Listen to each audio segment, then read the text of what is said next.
La jeunesse, c'est d'abord un constat, c'est que nous avons deux domaines d'excellence.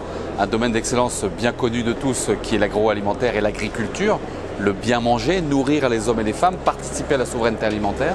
Puis un deuxième sujet qui est peut-être moins perçu mais qui est tout aussi réel, c'est notre compétence dans le numérique, notre présence historique dans le numérique, depuis le sujet des réseaux, en passant par le code, en passant par le développement aujourd'hui de la cybersécurité.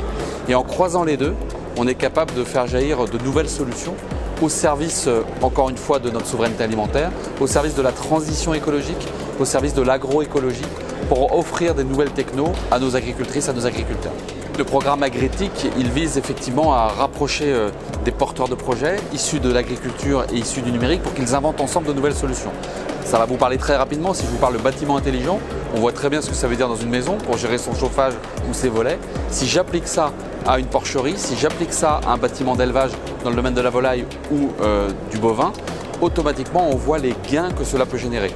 Production d'énergie sur le bâtiment, réduction des consommations d'énergie, réduction des consommations d'eau, gestion intelligente de la ventilation.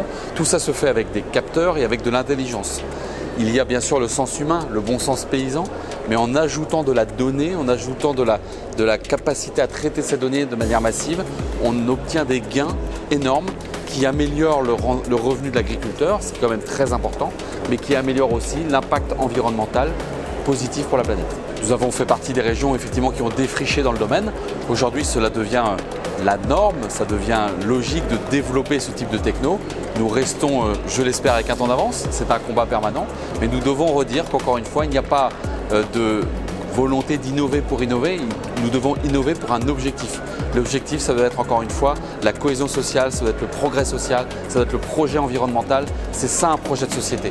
Et quand je mets les équipes de la région, les équipes innovation de la région au service de l'innovation pour l'agriculture, c'est pour permettre encore une fois de résoudre l'équation qui consiste à faire en sorte qu'on vive bien sur cette planète et qu'on puisse continuer à se nourrir avec des produits sains, tracés de qualité. C'est ça l'enjeu et c'est ça le combat de la Bretagne.